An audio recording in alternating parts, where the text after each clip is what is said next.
Kan? Lepas tu komplain, tak bersih sangatlah, tak bersih kan? Bukan orang sini okey, tempat lain saya cakap ni. Ya, tu sebab dalam keadaan itu, huru-hara keadaan masa akhirat besok. Sebab masa tu matahari sejengkal. Sejengkal bukannya jauh. Sekarang yang berjuta-juta batu jengkal pun heboh dak panih. Ui panih, lambek kau kau ni. Apa pasal tak pasang full kipas ni? Kita komplain. Dengan tahap matahari jauh. Bayangkan matahari kalau dokek macam mana? Pada hari akhirat tu besok, disebabkan matahari yang sejengkal tu, ada yang peluh dia paras buku lali, ada yang paris pinggang, ada paris telinga, ada yang lemas terus pun ada dengan peluh dia. Sebab teruknya panis tu. Ikut amalan masing-masing. Malahan ada yang tak tahan sampai cakap, "Ya Allah, kau masukkanlah aku dalam neraka terus, ya Allah. Tak tahan duduk kat padang mahsyar ni, ya Allah." Sampai macam tu minta dengan Allah. Sedangkan neraka lagi dahsyat daripada itu.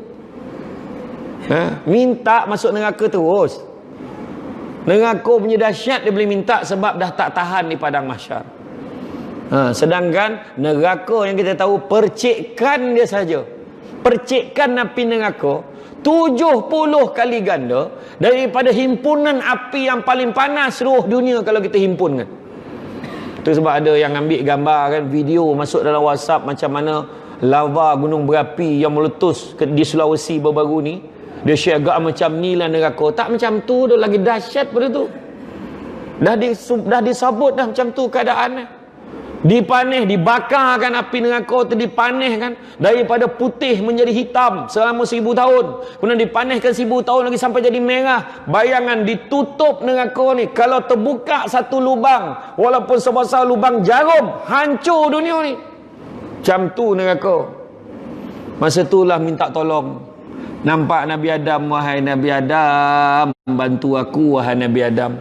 Nabi Adam kata apa? Nafsi-nafsi, sendiri-sendiri, tapek tolong dah. Nampak Nabi Musa, Nabi Ibrahim, wahai Nabi Ibrahim bantu aku, tak rapek dah. Jumpa Nabi Daud minta, jumpa Nabi Musa minta, sampai Nabi Musa, wahai Nabi Musa bantu aku. Nabi Musa kata tak rapek tolong dah. Nafsi-nafsi, sendiri-sendiri, kau pergi cari Muhammad. Dia tahu kita ni umat Muhammad. Dia tengok Rahman, tengok rupa pun tahu kita ni orang ni memang rupa umat Nabi Muhammad. Pergi cari Muhammad. Dan harus diingat, jarak masa di antara satu Nabi nak jumpa satu Nabi nak minta tolong tu 1000 tahun. Sudah jumpa Nabi kita, ya Rasulullah bantu aku ya Rasulullah. Minta dengan Rasulullah bantu kita. Bertuahlah kita kalau Nabi kata ummati, umatku kemari. Tapi alangkah malang ya Rasulullah bantu aku Rasulullah. Kau siapa? Aku tak kenal kau siapa. Ataupun ya Rasulullah bantu aku Rasulullah. Aku macam pernah dengar suara kau ni, tapi kat mana Rupa-rupa sambutan maulud tahun 2018 1440 Hijrah. Itulah kali pertama dan terakhir dia selawat. Itu yang antara cam tak cam yang suara tu. Bapak pemalih berselawat. Kalau orang tu semain jemaah, dia tunggu sampai habis. Bila imam doa walhamdulillah rabbil alamin taqabbalallahu minkum minna wa minkum taqabbal ya karim, semua bangun sallallahu ala Muhammad. Bila bersalam ada harapan. Jangan nampak kecil selawat tu. Nabi sebut apa? Faman ahabba syai'an aksara bizikri. Barang siapa suka sesuatu akan selalu menyebut-nyebut. Sebutlah nama Nabi selalu, selawat. Nabi dah sebut inna aulan nasi bi yaumal qiyamah aksarhum alayya salatan. Orang yang paling baik di sisiku pada hari kiamat adalah orang yang banyak selawat kepada aku. Selawatlah banyak-banyak. Soalan bocor. Nak bagi Nabi kenal, ada seorang zaman sahabat, dia bermimpi bertemu dengan Nabi. Dalam tidur dia nampak Nabi, ya Rasulullah, dia panggil Rasulullah. Apa Nabi buat? Nabi memalingkan wajahnya. Ya Rasulullah, kenapa kau marah aku ke? Aku tak marah, tapi aku tak kenal kau. Kenapa kau tak kenal? Aku umat kau. Bukankah engkau lebih kenal umat kau lebih daripada kau kenal mak ayah kau sendiri? Memang betul, aku kenal umatku lebih daripada aku kenal mak ayah aku sendiri. Tapi aku tak kenal akan kau kerana kau tak pernah sekalipun berselawat kepada aku. Langsung terjaga dia daripada tidur. Menangis dia. Semenjak daripada itu, dia mewajibkan diri dia berselawat ke atas Nabi tak kurang 100 kali sehari. Selang beberapa minggu, dia bertemu balik dengan Nabi dalam mimpi. Nabi kata, sesungguhnya kali ini aku sudah kenal akan engkau. Boleh rujuk dalam kitab Mukasyafatul Qulub daripada Imam Al-Ghazali. Malaikat tu sendiri, yang antara malaikat yang besar, malaikat ni lebih besar pun ada, tapi dalam satu malaikat digambarkan kepalanya di bawah arasy Allah, sayap sebelah kanan tutup bahagian barat bumi, sayap belah kiri tutup bahagian timur bumi, punya besar sayap tu. Kakinya sampai ke dasar bumi yang ketujuh. Bulu-bulu sayap ni, dua-dua sayap ni menyamai jumlah makhluk yang ada dalam dunia ni. Setiap kali seorang hamba Allah ini berselawat ke atas Nabi, setiap kali umat Nabi Muhammad berselawat ke atas Nabi, maka malaikat akan diarahkan menyelam ke dalam lautan nur arasy Allah. Bila dia keluar daripada lautan nur arasy Allah ini, dia mengibas-ngibaskan sayapnya. Apa terjadi? Tertitislah titisan-titisan daripada bulu-bulu yang banyak tadi. Itulah jumlah malaikat mendoakan kesejahteraan orang yang berselawat ke atas Nabi. Itu sebab ruginya orang kalau tak berselawat. Bayang tu sebab Nabi sebut al-bakhil, orang paling kedekut. Al-bakhilu allazi zukirtu indahu falam salih alaih. Orang paling kedekut bila sebut nama aku, dia tak selawat. Kedekut. Kita bukan kedekut duit dah. Sebut nama Nabi Muhammad pun sanyap. Sallallahu alaihi wasallam. Nabi Muhammad sallallahu alaihi wasallam. Tapi ingat, hanya untuk Nabi sahaja. Kalau nama kita Muhammad, bini panggil tang dapur, Bang Muhammad sallallahu alaihi wasallam. Jangan, hanya untuk Nabi saja. Jangan main pukul rata pula. Dia lurui. Ya dah cakap itu dengan Muhammad, itu jawab. Dia kata, tak, hanya untuk Nabi saja. Itu penting tu.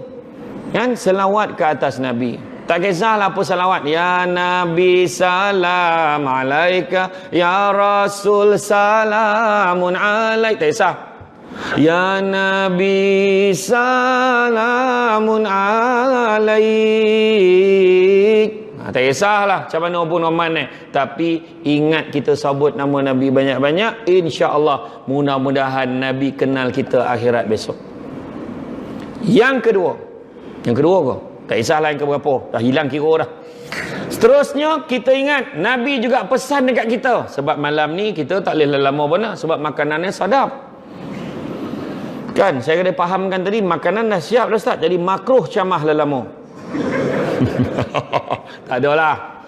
Tapi bila cerita tadi, Nabi tadi bila nak tolong kita, memang dengan Nabi kenal kita, cam kita dengan pertamanya dengan selawat tu tadi. Selawat banyak-banyak. Selawat, sebut nama Nabi banyak-banyak. Seterusnya, hidupkan sunnah Nabi. Hidupkan sunnah Nabi. Kan? Nabi sebut faman ahya bisunnati faqad ahabbani, faman ahabbani kana ma'i fil jannah. Barang siapa yang hidupkan satu sunnah aku, maka dia sayangkan aku, dan siapa sayangkan aku akan bersama-sama dengan aku di dalam syurga. Itu sebabnya kita ni akhirat tu kita kena tengok betapa sayang Nabi kat kita ni. Nabi sayang kat kita, banyak tanda, takkan tak nampak. Macam kita cakap, kalau you sayangkan I, apa tandanya? Cakap dengan isteri kita, apa tandanya saya sayangkan abang? Abang, saya dah lahirkan 18 anak untuk abang. Apa lagi abang nak? Itu tanda dia lah. Dia tak tahu, dia terpaksa kan. Terpaksa layan, orang nak layan beranak, tak tahu kenapa kan. Tapi nak bukti kasih sayang apa lagi? Apa pengorbanan telah buat abang? Walaupun abang jauh di sana, abang bekerja ke sana kemari berceramah, dan tetap tunggu abang. Wah, macam itulah kan. Tanya suami, apa pengorbanan abang? Apa bukti abang sayangkan saya? Selama ni apa juga yang sayang nak abang bagi? Tak kira apa. Nak kereta, nak apa, nak gelang, rumah ni, semua untuk sayang. Contoh. Tapi Nabi, dia bukannya dengan material, tapi Nabi ni dengan nyawa dia. Nabi ni, cuba balik nanti, buka balik khutbah widak Nabi, cuba tengok balik macam mana kasih sayang Nabi. Kita tengok balik dalam sirah-sirah macam mana Nabi ketika di Taif, Nabi kena baling batu.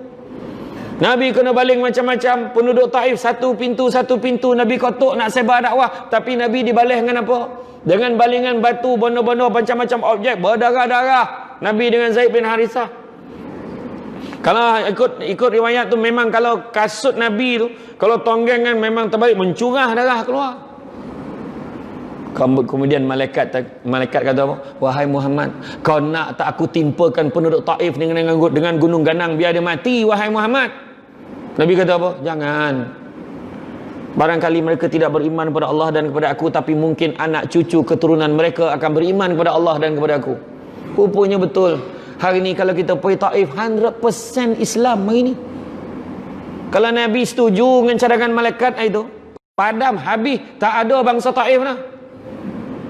Tengok Nabi saat tahan macam mana. Nabi kena baling. Tu kena baling cerita. Tengok Nabi pula kena letak objek macam-macam dalam perjalanan Nabi. Ada seorang makcik tua yang buta maki hamun Nabi. Apa Nabi buat? Sahabat-sahabat dah korang mengelota-ngelota ni. Sabar. Nabi kata biarkan. Satu hari tu Nabi sampai, Nabi tanya, nak azan dulu ke? Nak azan dulu. Kita sambung boleh lah.